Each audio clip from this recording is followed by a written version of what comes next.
It started with silence, the kind of silence that wraps itself around your throat when you already know the truth but can't prove it yet. The kind that buzzes louder than any noise because it's filled with your own thoughts, suspicions, and a growing storm of disbelief. They say the gut doesn't lie, and mine had been screaming for weeks. What made me walk into his workplace wasn't curiosity. It wasn't a need for drama. It was fury, betrayed fury, laced with heartbreak and humiliation.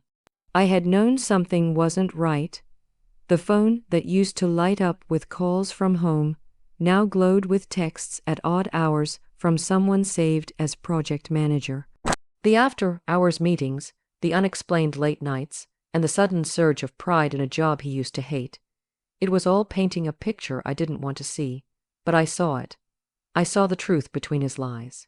I saw the shift in his smile, the kind that had once been mine and now belonged to someone else. And it was happening there, in that place where he spent more time than he did with me.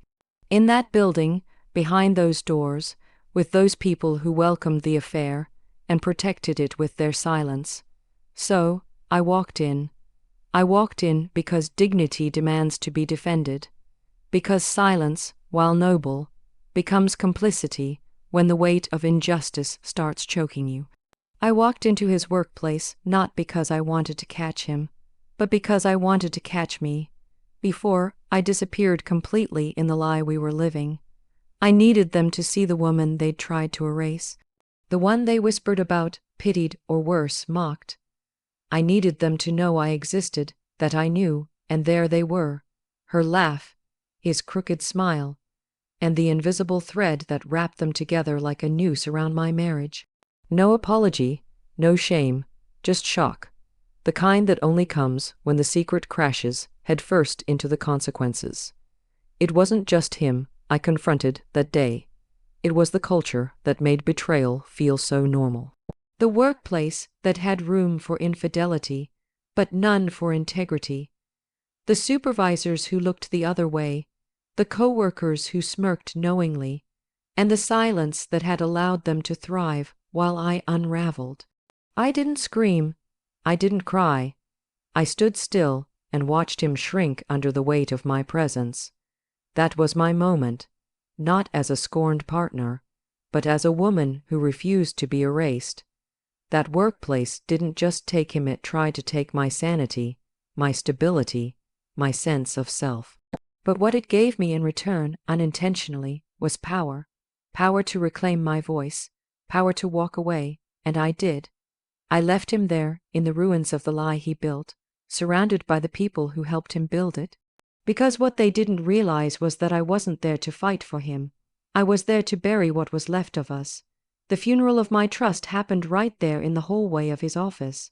But the story doesn't end at confrontation. That rage, that walk into his workplace, was the final act of a war I had been silently waging in my heart.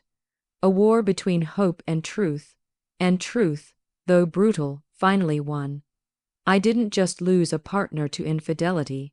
I lost respect for a system that covered it, that protected it, that allowed his lies to clock in and out like employees.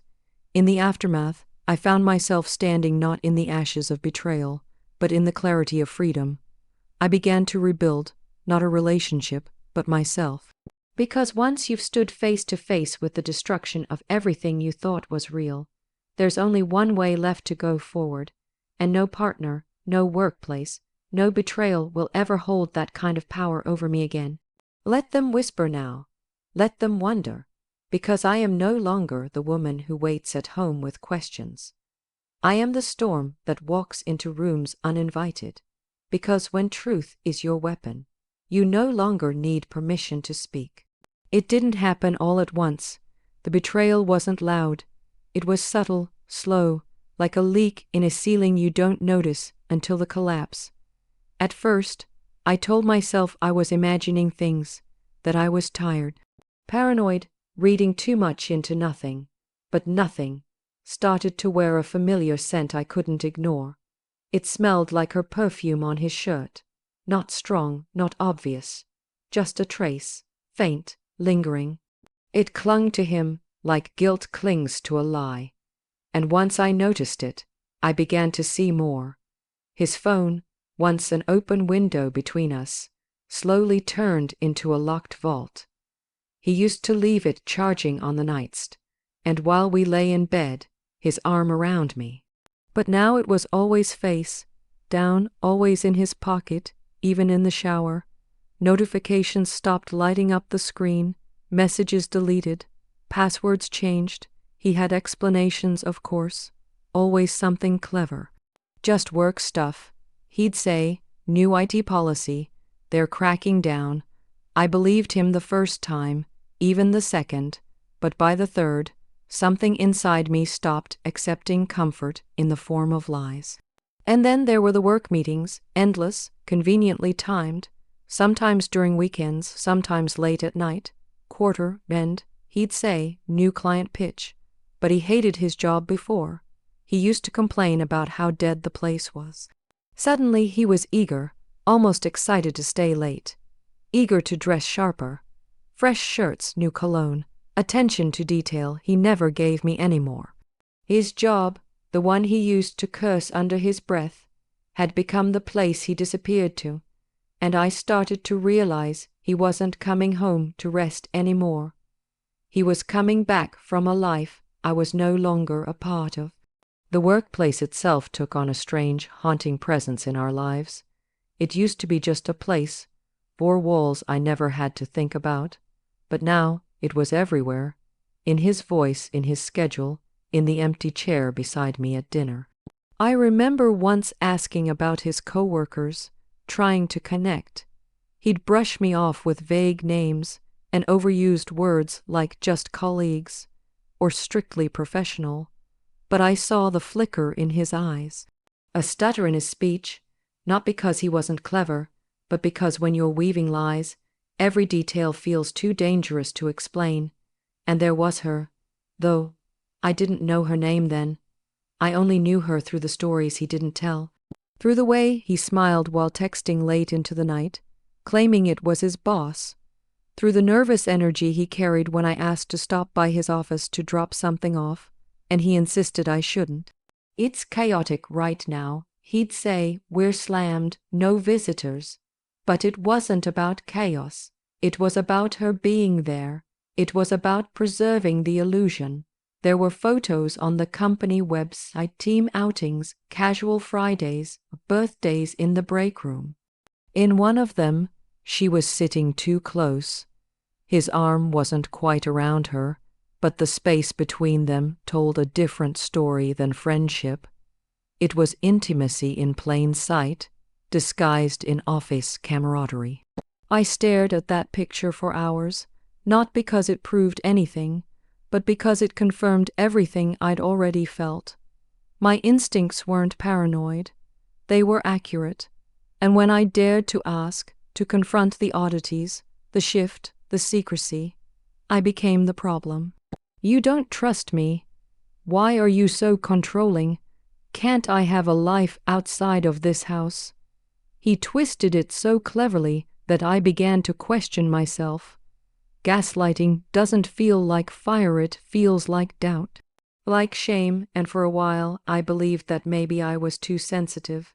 Maybe I was suffocating him with suspicion.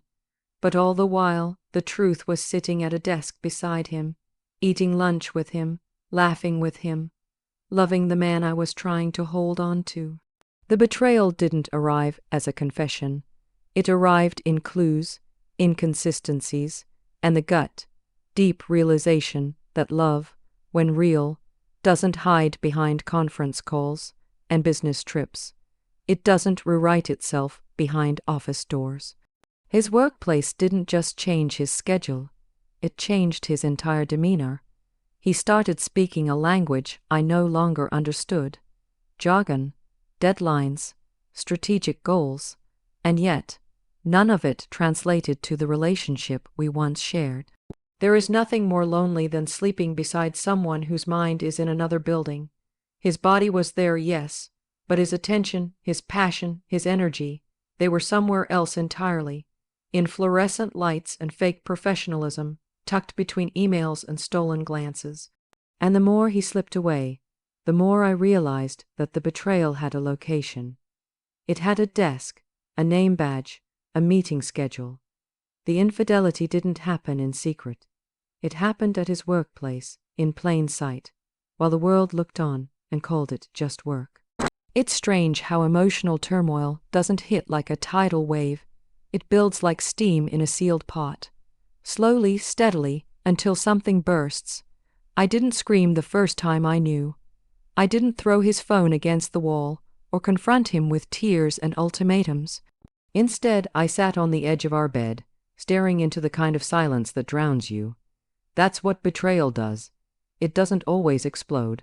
Sometimes it just seeps into your morning coffee, into the way you fold laundry, into the pauses in your conversations. It slips into your voice, so that even when you try to speak, it trembles with something unnameable, something heavy and sad and real. I became a stranger in my own home. My laughter dimmed, not because I wanted it to, but because it couldn't find a reason to rise. I cooked dinners for a man who no longer tasted them. I laid beside him in bed and listened to the rhythm of his breathing, wondering if he was dreaming of her.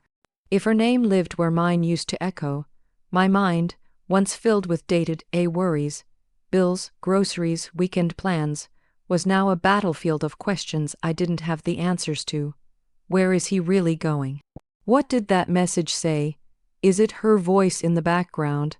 I became obsessive, not because I wanted to, but because I had to protect myself in a war I didn't ask to fight.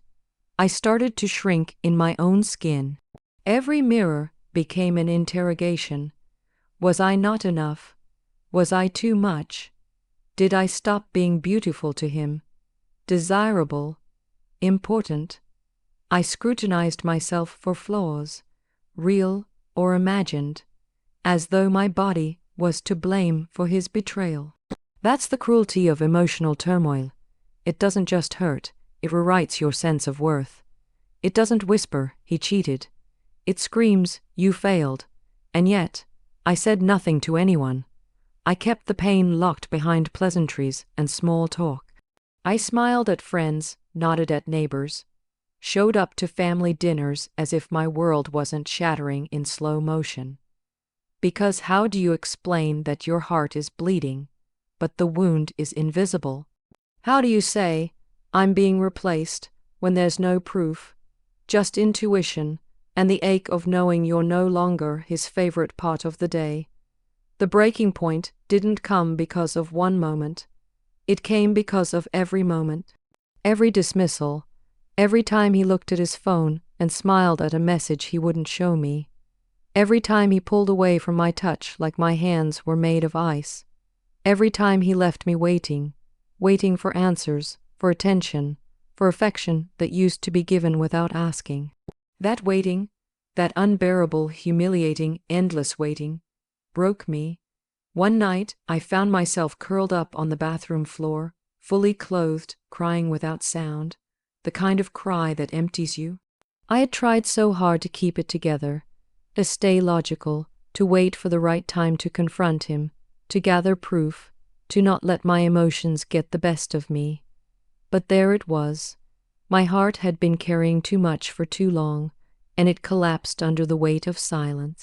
It wasn't just sadness, it was rage, rage at the lies, rage at the woman who smiled in my place, rage at myself for letting it happen, for knowing too much and doing too little. That rage boiled into resolve. I stopped eating properly, stopped sleeping. I existed on adrenaline, suspicion, and shame. Even my dreams became battlegrounds. I'd wake up in the middle of the night convinced he wasn't there, only to find his body beside me, but his warmth missing. And that's the cruelest thing about emotional distance. It makes physical closeness feel hollow. He was there, but not really. His hand might have brushed mine, but his thoughts were elsewhere with her. I started thinking of what I'd say if I ever saw her. I fantasized about storming into their office, slapping the truth into the walls, tearing down the veil they'd crafted so carefully. Not because I wanted her. I didn't even want him anymore. I wanted me back, the woman who didn't have to analyze every glance second, guess every word, beg for the affection that once came naturally.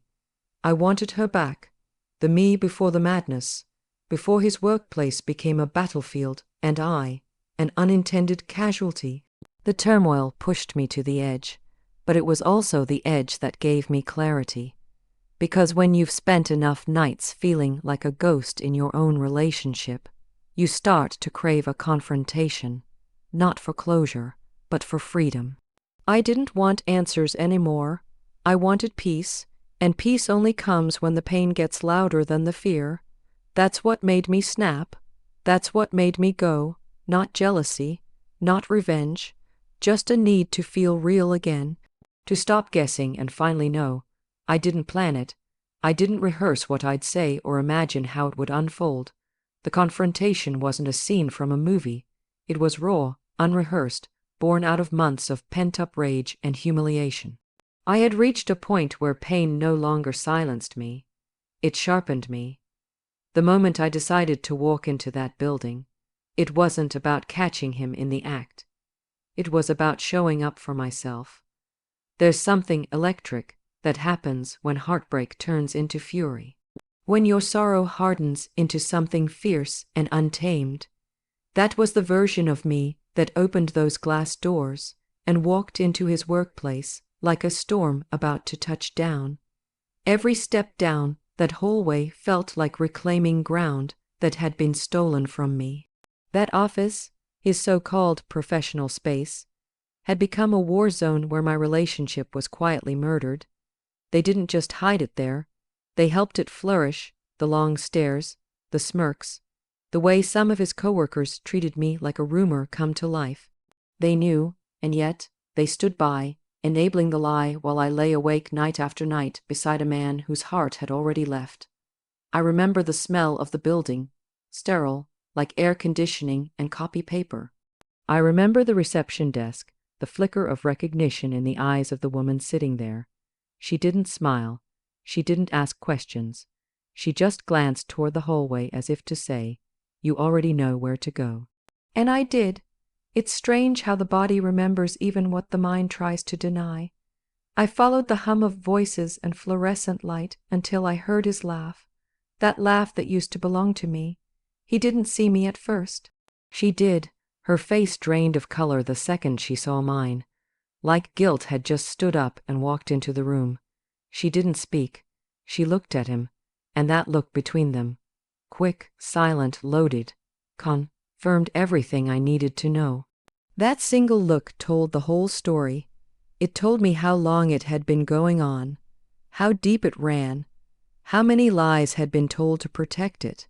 And I didn't explode. I didn't shout. I didn't break down. I stood there with every ounce of self-control wrapped around a fury that could burn the place to ash. He turned finally, and when our eyes met, he flinched. That was the moment, not just of confrontation, but of exposure. He saw that I knew, that I felt it, that I wasn't there to beg for the truth anymore. I was there to end the performance. The silence in that room was louder than any scream. It wrapped around his neck, around hers, around every bystander who had watched this affair play out like entertainment. And in that silence I saw fear, not fear of me, but of the collapse, the unraveling of everything they'd so carefully hidden. My voice didn't shake, it cut. I didn't ask questions. I stated facts. I didn't accuse. I declared. I reminded him who I was, what we'd built, what he'd destroyed for stolen glances over shared coffee and emails filled with secrets. I let her know, without saying her name, that I saw her, that I knew.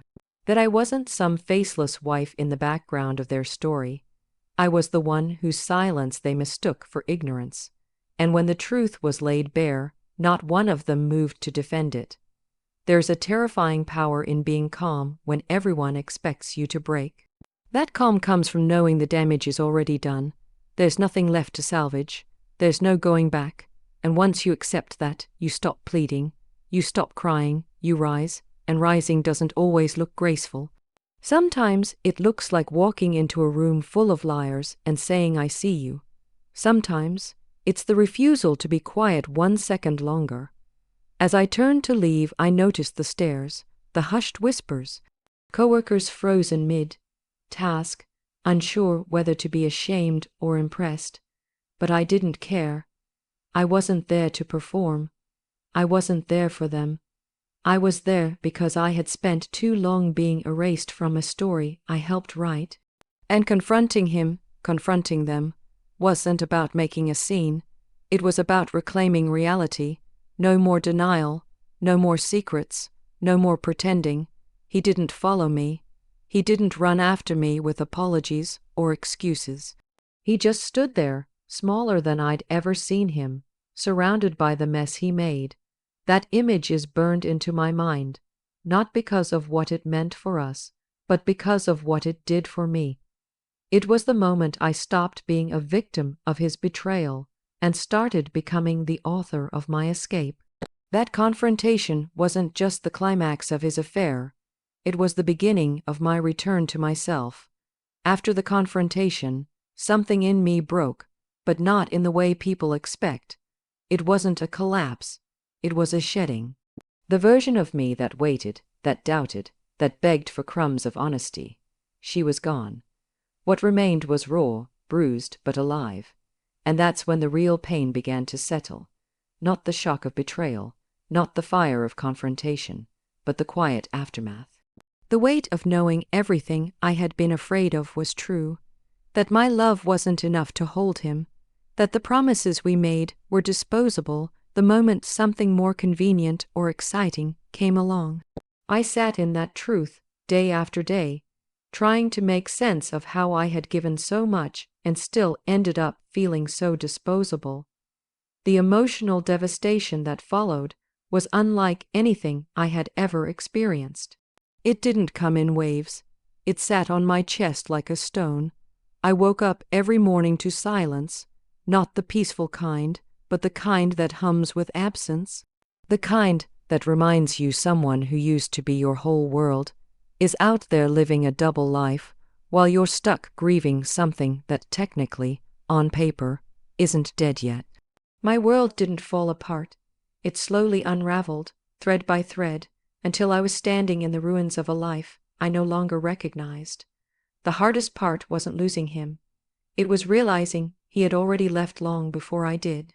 That he had built something with someone else while I was still trying to save what we had. The betrayal didn't end at infidelity. That was just the spark. The deeper damage came from everything it made me question. I questioned every memory. Was that vacation real? Was the laughter real? Did he ever look at me the way he looked at her? I started replaying our life like a movie, searching for clues I missed, for signs I ignored, for truths I didn't want to see. And then came the guilt. Guilt for not leaving sooner, for not trusting my instincts, for sacrificing pieces of myself to preserve a relationship he had already sabotaged. And yet, beneath all of that, something unexpected began to stir. Not immediately, not clearly, but eventually. It was this faint flicker of resolve buried deep under the wreckage, a whisper that said you survived it. You walked into the fire and came out scorched, yes, but still standing. Still breathing, still you, and that whisper became louder with each day that passed without his voice in my ear, without his presence in my space. I started to remember who I was before I spent all my energy managing someone else's lies. Healing didn't look graceful. It looked like crying in the shower, shaking hands over a divorce document, sleepless nights and empty text drafts. It looked like blocking numbers, unfollowing social media, deleting photos that once made me smile. But healing also looked like sitting alone at a coffee shop without feeling like I was missing someone. It looked like laughing, genuinely, unexpectedly, with friends who reminded me of my worth. It looked like rebuilding trust with myself, learning to listen to my gut without apology. I stopped waiting for closure from him and started giving it to myself in pieces, day by day. The anger came and went as it does. Some days I wanted to scream, to curse him and the woman he chose. Other days, I felt nothing at all. Just a cold, clean emptiness where he used to live. And I realized that was its own kind of freedom, to feel nothing, to no longer be tied to his choices, his moods, his deceit. I no longer needed answers from him. I no longer needed to understand why. The truth was enough. He chose her, and he did it while still pretending to choose me. But the greatest shift happened when I stopped defining myself by what he did. I was not just the woman who was cheated on. I was the woman who faced betrayal head on. The woman who walked into his workplace, looked infidelity in the eye, and said no more. I was the woman who refused to stay silent, who fought for her dignity even when it hurt. And eventually, I became the woman who moved on, not with a new man, not with revenge, but with a deeper sense of self than I had ever known. In the ashes of that betrayal, I found clarity, and in that clarity, I found power. Not the kind of power that dominates others, but the kind that grounds you, the kind that says you were worthy all along, even when he didn't see it, even when you forgot it, even when it felt like everything had been taken from you. Because in the end, he lost someone who would have stood beside him through anything, and I lost someone who never really saw me.